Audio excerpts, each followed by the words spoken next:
अच्छा जी, welcome to video number 4 week 6।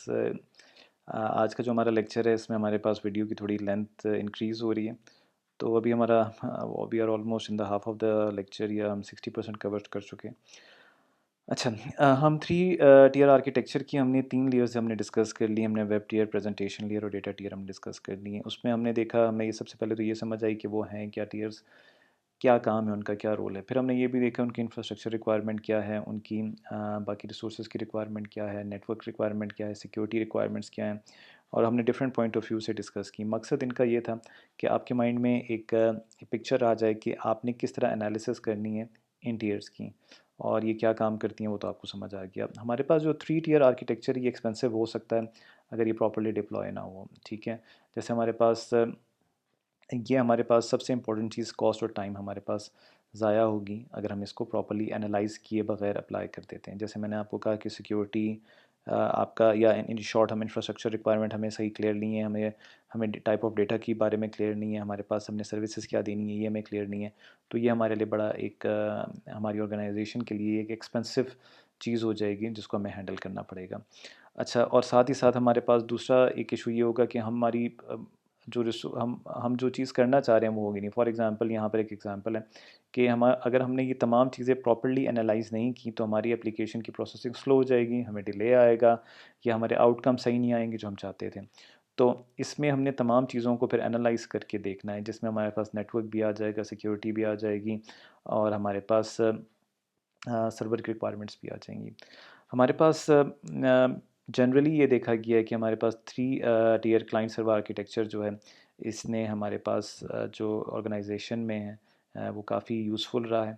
और इसमें हमारे पास लार्ज नंबर ऑफ़ यूज़र्स जो होते हैं वो हमारे पास बड़ी आसानी से ऐड हो सकते हैं। फ्लेक्सिबिलिटी भी है, यानी इसमें स्केलेबिलिटी तो अपनी जगह कि नंबर ऑफ़ यूज़र्स आप बढ़ा भी सकते हैं। फ्लेक्सिबिलिटी भी है कि हमारे पास पुरानी चीज़ों को भी हम रख सकते हैं, नई चीज़ों को भी हम कर सकते हैं, मतलब ऐड करना चाहें तो हम कर सकते हैं। और अ, हमारे पास जो डेटाबेस है, ठीक है, उस पे भी हम इस पे बर्डन कम कर सकते हैं। इन शॉर्ट हमारे पास 3 टियर आर्किटेक्चर जो है ये हमारे पास काफ़ी लेवल पर हमें मदद देता है और हमारी परफॉर्मेंस को इम्प्रूव करता है। पॉइंट बाय पॉइंट अभी हमने इनके बेनिफिट्स को हमने अभी डिस्कस करना है। यहाँ पर जैसे थोड़ा सा मैंने आपको पहले भी ज़िक्र किया था कि अगर हमारे पास हमारी रिक्वायरमेंट्स कुछ ऐसी हैं कि हमारे पास जो बिज़नेस लॉजिक है इट नीड्स मोर प्रोसेसिंग, तो बहुत सारी प्रैक्टिसेस में ये भी देखा गया है कि एप्लीकेशन सर्वर्स को अलहदा कर दिया जाता है।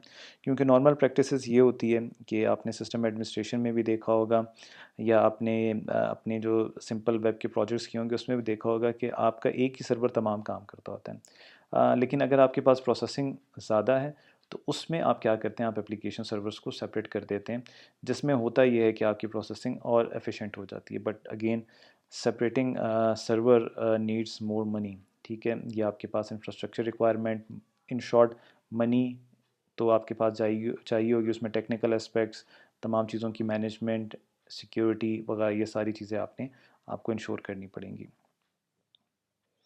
जैसे यहाँ पर कुछ बेनिफिट्स भी हैं कि अगर हम सेपरेट कर देंगे तो हमारे पास जो हमारे पास नेटवर्क लोड है वो इजी हो जाएगा, हमारे पास सिक्योरिटी हम बड़ी आसानी से अप्लाई कर सकेंगे, हार्डवेयर रिक्वायरमेंट जो है क्लाइंट लेवल पर वो भी कम हो जाएंगी, ठीक है। तो हमारे पास देयर आर मैनी रीजंस जिसकी बेस पर हमें ये सेपरेट करना चाहिए। Again again the bottom line is that कि अगर आपकी एनालिसिस सही है, हाँ, तो आपके पास ये आर्किटेक्चर बड़ी आसानी से बड़ा यूज़फुल हो सकता है ऑर्गेनाइजेशन के लिए, और बड़ा बेनिफिशियल हो सकता है। लेकिन आपकी अगर आपने एनालिसिस सही नहीं की तो ये आपके पास नहीं होगा, क्योंकि आर्किटेक्चर को जब तक हम नहीं समझेंगे with respect to business logic, with respect to organisation requirement, हम एक ईआरपी डिप्लॉय नहीं कर सकते।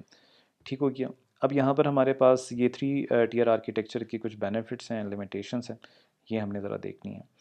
अच्छा, सबसे पहले हम बेनिफिट्स की बात करते हैं। स्केलेबिलिटी, स्केलेबिलिटी जो है ये हमारे पास एक टर्म है जो हम हमारे लिए इम्पोर्टेंट होता है, और ये हमारे लिए एक फोकस भी होना चाहिए कि कोई भी सिस्टम वो स्केलेबल होना चाहिए। लेकिन स्केलेबल का मतलब क्या है कि एक ऐसा आर्किटेक्चर होना चाहिए जिसमें हम चीज़ों को ऐड कर सकें, या चेंज कर सकें, या रिमूव कर सकें। वो ज़रूरी नहीं है यूज़र हों, वो हमारे पास एप्लीकेशंस भी हो सकती हैं, वो हमारे डेटाबेस के भी कुछ कंपोनेंट्स हो सकते हैं। तो ये स्केलेबिलिटी हमारे पास हर लेयर पर होनी चाहिए, वेब से लेकर एप्लीकेशन लेयर पर, डेटाबेस लेयर पर। रिलायबिलिटी, रिलायबिलिटी का मतलब क्या है कि हमारे पास मुख्तलिफ़ किस्म की इनकन्सिस्टेंसी जो हैं, यानी हमारे पास जो हर्डल्स आते हैं या क्वालिटी कॉम्प्रोमाइज़ होते हैं वो ना आए। तो रिलायबिलिटी का मतलब ये होता है कि हमारे पास एक क्वालिटी वाइज और कंसिस्टेंट हमारे पास फंक्शन होता रहे हमारा। यहाँ पर हमारे पास मल्टीपल लेवल पे हमारे पास डेटा बैकअप्स होते हैं, एप्लीकेशन बैकअप्स होते हैं, क्योंकि हमारा काम एक लेयर आर्किटेक्चर में होता है। तो हमारे पास रिडंडेंसी मौजूद होती है, बैकअप्स मौजूद होते हैं कि हम बड़ी आसानी से इन केस ऑफ फेलियर हम कोई चीज़ उसको रिप्लेस कर सकें और हमारे पास बैकअप एक हमारे पास मेन उसमें आ जाए। जैसे सिस्टम एडमिनिस्ट्रेशन में भी आपने पढ़ा होगा हमारे पास जैसे वहाँ पर हमारे पास होते थे डोमेन कंट्रोलर्स, वहाँ पर हमारे पास बैकअप डोमेन कंट्रोलर्स भी होते थे। इस तरह हमारे पास बैकअप एप्लीकेशन सर्वर्स भी होते हैं। तो थ्री लेयर आर्किटेक्चर में क्योंकि हर चीज़ आपके पास सेपरेट होती है, तो बड़ी आसानी से आपके पास ये बैकअप्स क्रिएट किए जा सकते हैं और ये एक रिलायबिलिटी ऐड की जा सकती है। ठीक हो गया। और यहाँ पर एक और भी है कि बिंग, क्योंकि हमारे पास डेटाबेस हमारे पास सेंट्रल होता है, आपके पास वेब सर्वर्स एप्लीकेशन सर्वर्स आपके पास सेंट्रल होते हैं, तो बड़ी आसानी से इसमें स्केजुलिंग की जा सकती है और आपके पास जॉब्स बड़ी आसानी से प्रायोरिटाइज़ की जा सकती हैं। थर्ड जो इसका एक बेनिफिट है वो ये है फ्लेक्सिबिलिटी। अच्छा, यहाँ पर हम flexibility from the technical point of view discuss कर रहे हैं। यहाँ पर चूंकि हमारे पास प्रेजेंटेशन लॉजिक यानी हमारा GUI हमारा वेब टियर सेपरेट है हमारी प्रेजेंट एप्लीकेशन लेयर से, तो हमारे जो कंपोनेंट्स होते हैं उनको उनकी रीडिज़ाइनिंग बड़ी आसान होती है, उनको रीस्ट्रक्चरिंग बड़ी आसान होती है। तो जैसे मैंने आपको पहले भी बताया था कि जब हम एप्लीकेशन लेयर की बात करें तो हम लेगो स्टाइल में बात करते हैं कि हमारे पास जो कंपोनेंट्स होते हैं दे आर इंडिपेंडेंट, बट वो साइलो इफेक्ट नहीं आपका देते, लेकिन आप बड़ी आसानी से उनको मैनेज कर सकते हैं। जैसे यहाँ पर एग्जांपल दी हुई है, एप्लीकेशन मॉड्यूल और code can be drag and drop वाली कहानी हो सकती है, यानी आपका एक मॉड्यूल तैयार है तो आप उसको कहीं और भी इस्तेमाल कर सकते हैं। तो यहाँ पर हमारे पास फ्लेक्सिबिलिटी भी होती है, लेकिन ये फ्लेक्सिबिलिटी इसलिए आती है क्योंकि आपकी presentation layer it is totally separate, ठीक है। और यहाँ पर आपके पास इंडिपेंडेंट जो होती है वो क्या होती है, आपकी एप्लीकेशन लेयर होती है। अच्छा, the fourth point is maintainability, इसको हम ज़रा देखते हैं। अच्छा, मेंटेनेबिलिटी के पॉइंट ऑफ व्यू से ये इसलिए हमारे पास होता है कि अगेन मैं सिस्टम एडमिनिस्ट्रेशन की बार बार बात दूंगा क्योंकि वो डेटाबेस और सिस्टम एडमिनिस्ट्रेशन एक ऐसा कोर्स है जो इससे काफ़ी रेलेवेंट है। यहाँ पर आपके पास इमेजिन करें आपके पास एक ऑर्गेनाइजेशन में फॉर एग्जांपल 100 पीसीज हैं। चलें बरानी इंस्टीट्यूट की बात कर लें, हमारे पास 5 या 6 लैब्स हैं। हर लैब में लेट से अगर 30 सिस्टम्स हों, तो अगर हमारे पास 6 लैब्स हैं तो ये 180 सिस्टम्स हो गए फॉर एग्ज़ाम्पल। अगर आपने हर सिस्टम पे जाके कोई सॉफ्टवेयर को इंस्टॉल करना है, उसकी सिक्योरिटी इंटैक्ट करनी है, उसकी फायरवॉल और तमाम सेटिंग करनी है, तो it will consume lot of time. लेकिन अगर आप यही काम आप एक सर्वर पे करें और इस तमाम चीज़ों पे ऑटोमेटिकली वो शो हो, वो सिक्योरिटी शो हो, वो आपके पास यूज़र इंटरफेस शो हो, वो आपकी सेटिंग शो हो, तो इट बिकम्स वेरी ईज़ियर। तो मेंटेनेबिलिटी इससे बड़ी आसान हो गई है थ्री लेयर आर्किटेक्चर से। आप उसमें हर काम को बड़ी आसानी से कर सकते हैं, इंस्टॉलेशन से लेकर अपग्रेड से लेकर आपने कोई स्केजुलिंग करनी है, सब कुछ बड़ी आसानी से हो सकता है। तो मेंटेनेबिलिटी यानी इसको मेंटेन करना सिस्टम को बड़ा आसान हो जाता है। फिर हमारे पास आ जाती है reusability. Separating the application into multiple layer make it easier to implement reusable component. ये वही बात है जो हम फ्लेक्सिबिलिटी में कर चुके हैं।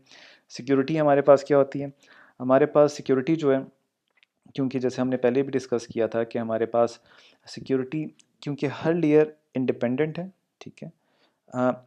वेब की अपनी रिक्वायरमेंट्स हैं, एप्लीकेशन लेयर की सिक्योरिटी थ्रेड्स फ़र्क हैं, डेटाबेस के सिक्योरिटी थ्रेड्स फ़र्क हैं, उनका नेचर भी फ़र्क है। सो हम यहाँ पर बड़ी आसानी से हर लेयर के मुताबिक उसकी सिक्योरिटी पॉलिसीज़ डिफ़ाइन कर सकते हैं, वहाँ पर फायरवॉल्स की सेटिंग सेपरेट कर सकते हैं। इन शॉर्ट हम यहाँ पर बड़ी आसानी से एक अच्छी सिक्योरिटी प्रोवाइड कर सकते हैं। क्लियर हो गया।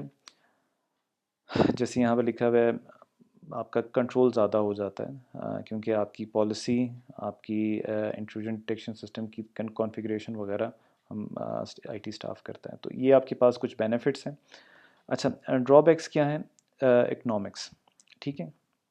हमारे पास थ्री लेयर जो हमारे पास ये आर्किटेक्चर है, इसमें हमारे पास एडिशनल हार्डवेयर की ज़रूरत होती है, सॉफ्टवेयर की सपोर्ट की ज़रूरत होती है, जो एज अ मिडल लेयर काम करता है, और हमारे पास ओवरऑल कॉस्ट की हो जाती है। देखिए यहाँ पर एक चीज़ हमने देखी थी कि हमने सर्वर रिसोर्सेज को देखा था। सॉफ्टवेयर रिक्वायरमेंट तो एक अलग चीज़ होगी ना, लेकिन अगर हम हार्डवेयर पॉइंट ऑफ व्यू देखें, हमारे पास सर्वर के रिसोर्सेज, नेटवर्क के रिसोर्सेज, सिक्योरिटी के रिसोर्सेज, ये तमाम के तमाम हमने एनालिसिस की, और मतलब हम ये कह रहे थे कि हमारी रिक्वायरमेंट यहाँ पर बढ़ती जाएंगी, तो ये ओवरऑल कॉस्ट ऐड होती जाएगी, और हमारे पास network, security, hardware requirements, these are mandatory things. ये आप इससे ये नहीं कर सकते, किसी एक चीज़ पे को भी आप यहाँ से हटा नहीं सकते। जब हटा नहीं सकते तो ये मैंडेटरी कॉस्ट ऐड होंगी, तो ओवरऑल जो कॉस्ट है इसकी आर्किटेक्चर की वो इंक्रीज़ हो जाएगी। फिर हमारे पास आ जाती है कॉम्प्लेक्सिटी। अच्छा, कॉम्प्लेक्सिटी यहाँ पर अगेन एक बहुत बड़ा क्वेश्चन है, ठीक है। क्वेश्चन इसलिए है क्योंकि यहाँ पर आपके पास जब आप एक डिज़ाइनिंग करते होते हैं, तो यहाँ पर आपने बहुत सारी चीज़ों को देखना पड़ता है। फॉर एग्जांपल, जब आप एप्लीकेशन लेयर पे कोई डेवलपमेंट करते होंगे, तो आपको दो एंड्स को तो देखना होगा, एक वेब एंड को देखना होगा, दूसरा आपको अपना डेटा टियर को देखना होगा। तो यहाँ पर वो चीज़ें ज़रा मुश्किल हो जाती हैं। यहाँ पर हमें फिर एक एग्जांपल दी हुई है कि टू टियर एप्लीकेशन बड़ी सिंपल होती है, जहाँ पर आपके पास एक तो प्रेजेंटेशन लेयर होती है और एप्लीकेशन और डेटा टियर एक साथ होती है। तो वहाँ पर आपके पास कॉम्प्लेक्सिटी थोड़ी सी कम हो जाती है, लेकिन वहाँ पर यूज़ेबिलिटी नहीं रहती, वहाँ पर स्केलेबिलिटी नहीं रहती, वहाँ पर आपके पास क्या हो जाती है, फ्लेक्सिबिलिटी नहीं रहती। जैसे कंपोनेंट की रीयूजेबिलिटी की हम बात कर रहे थे, तो वैसी चीज़ें नहीं हो जाती। वहाँ पर हमारे पास बड़ी हार्ड कोडेड वे में चीज़ें हो जाती हैं कि आप सिर्फ उसी स्पेसिफिक चीज़ को कैटर कर सकते हैं, उसके अलावा नहीं कर सकते। तो यहाँ पर हमारे पास कॉम्प्लेक्सिटी थोड़ी सी इंक्रीज़ हो जाती है। ओके स्टूडेंट्स, यहाँ पर हम अपना वीक 6 के लेक्चर को एंड करते हैं। ऑल्दो हमारा वेब सर्विसेज आर्किटेक्चर हमारा अभी यहाँ पर रहता है, हम इसको सेकंड जो हमारा नेक्स्ट वीक 7 का हमारा लेक्चर होगा उसमें हम शामिल कर लेंगे।